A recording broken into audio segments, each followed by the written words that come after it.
Welcome to spaceless. आज हम बात करेंगे प्राइम नंबर्स पर। एक नंबर प्राइम तब होता है जब वो सिर्फ एक और खुद से डिवाइड होता है, जैसे 2, 3, 5, 7, 11, 13, 17। ये नंबर्स किसी भी और नंबर से डिवाइड नहीं होते। इनका रोल मैथ्स में फंडामेंटल है। सारे कॉम्पोजिट नंबर्स इन्हीं का कॉम्बिनेशन होते हैं। बट एक प्रॉब्लम है, इनकी प्लेसमेंट नंबर लाइन पे बिल्कुल रैंडम लगती है। कोई क्लियर पैटर्न नहीं दिखता। लेकिन जब इन्हें एक अलग तरीके से अरेंज किया जाता है, जैसे स्पाइरल के फॉर्म में, तो एक सरप्राइजिंग पैटर्न सामने आता है। 1963 में एक मैथमेटिशियन स्टैनिस्लाव उलम ने स्क्वायर स्पाइरल बनाया।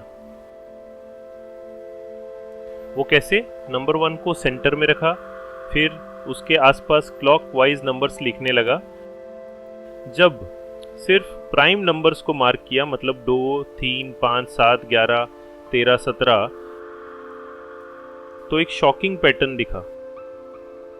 बहुत सारे प्राइम्स डायगोनल्स पे आ रहे थे, जैसे कि स्पाइरल के अंदर कुछ स्पेशल डायरेक्शन हो जिसमें प्राइम्स क्लस्टर होते हैं। अब क्वेश्चन ये है, ऐसा पैटर्न बन क्यों रहा है? रैंडमली तो नंबर लिखे गए थे, फिर प्राइम्स डायगोनल्स में क्यों क्लस्टर होते हैं? इसका आंसर आता है क्वाड्रेटिक पॉलिनोमियल से।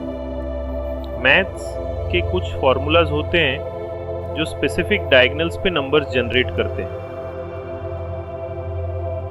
इस फॉर्मूला के वैल्यूज को स्पाइरल में प्लॉट करो तो ये सब एक डायगोनल पे मिलेंगे, और स्टार्टिंग में ये सब नंबर्स प्राइम भी होते हैं। तो इसका मतलब डायगोनल स्पाइरल के अंदर क्वाड्रेटिक पॉलिनोमियल के फॉर्म फॉलो करते हैं। इसी वजह से कुछ डायगोनल्स में प्राइम नंबर्स काफी डेंस होते हैं। Spiral layer by layer grow करता है।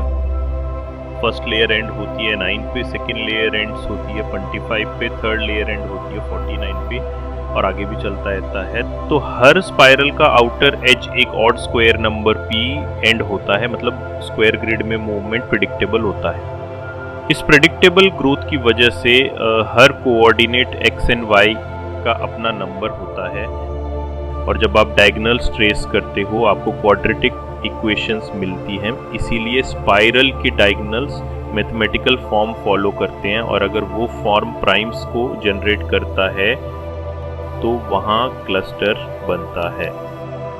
क्या सभी डायगोनल्स प्राइम से भरे होते हैं? नहीं, सब डायगोनल्स प्राइम से फुल नहीं होते। कुछ डायगोनल्स पे तो एक भी प्राइम नहीं होता, क्योंकि उन डायगोनल्स पे जो नंबर्स आते हैं वो किसी छोटी वैल्यू से डिविजिबल होते हैं, जैसे 2, 3 या 5। अगर किसी डायगोनल के सारे नंबर्स इवन हैं तो वो सब 2 से डिविजिबल होंगे और सिर्फ एक ही प्राइम होगा, 2। इसको समझने के लिए हम मॉड्यूलर अरिथमेटिक का यूज़ करते हैं। फॉर एग्जाम्पल, मॉड 6 के हिसाब से प्राइम सिर्फ 1 और 5 के रिमाइंडर वाले फॉर्म्स में आते हैं। बाकी रिमाइंडर्स 0, 2, 3, 4 मोस्टली कॉम्पोजिट रिजल्ट्स देंगे। तो कुछ डायगोनल्स मैथमेटिकल फॉर्म के बेसिस पर प्राइम्स कैरी नहीं कर सकते। बड़े स्केल पे टेस्ट करने पर भी ये पैटर्न कंसिस्टेंट दिखता है। मैथमेटिशियंस ने मिलियंस ऑफ प्राइम्स को स्पाइरल पे टेस्ट किया। कुछ डायगोनल्स कॉन्स्टेंटली प्राइम रिश निकले, और ये रैंडमली नहीं हुआ, ये डिटर्मिनिस्टिक पैटर्न था। मतलब स्पाइरल का प्राइम पैटर्न रियल है और सिर्फ विजुअल इल्यूजन नहीं। एक और वेरिएशन है सैग स्पाइरल या पोलर स्पाइरल। इसमें नंबर्स को सर्कुलर स्पाइरल में प्लॉट करते हैं। यहाँ भी प्राइम्स स्मूथ कर्व्ड लाइंस में क्लस्टर होते हैं, बिल्कुल डायगोनल जैसे। चाहे स्क्वायर स्पाइरल हो या पोलर, प्राइम नंबर्स किसी इनविजिबल स्ट्रक्चर को फॉलो करते हैं। मॉड्यूलर अरिथमेटिक एक सिस्टम है जिसमें हम नंबर्स के रिमाइंडर देखते हैं आफ्टर डिवीजन। अगर हम किसी भी इंटीजर को 6 से डिवाइड करें तो उसका रिमाइंडर हमेशा इन 6 वैल्यूज में से एक होगा। तो कोई भी नंबर 6 के मॉड के रिस्पेक्ट में सिर्फ इन 6 फॉर्म्स में ही एग्जिस्ट करता है। अब सवाल ये है इनमें से कौन से फॉर्म्स प्राइम हो सकते हैं। 2 और 3 के अलावा हर प्राइम नंबर या तो 6k+1 होता है या 6k+5। स्पाइरल में हर डायगोनल किसी एक मैथमेटिकल फॉर्मूला के थ्रू बनता है, जैसे क्वाड्रेटिक या अरिथमेटिक सीक्वेंस। इस फॉर्मूला के वैल्यूज स्पाइरल के डायगोनल्स पे अपीयर होते हैं, इसलिए कुछ डायगोनल्स कंप्लीटली ब्लैंक दिखते हैं क्योंकि उनका मॉड फॉर्म प्राइम को अलाउ ही नहीं करता।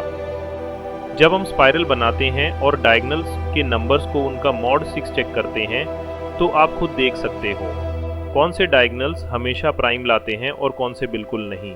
ये कोई कोइंसिडेंस नहीं, ये डीप स्ट्रक्चरल रूल है। मतलब स्पाइरल के हर डायगोनल का एक कैरेक्टर है और वो कैरेक्टर डिफाइन करता है कि क्या उसमें प्राइम्स हो सकते हैं या नहीं।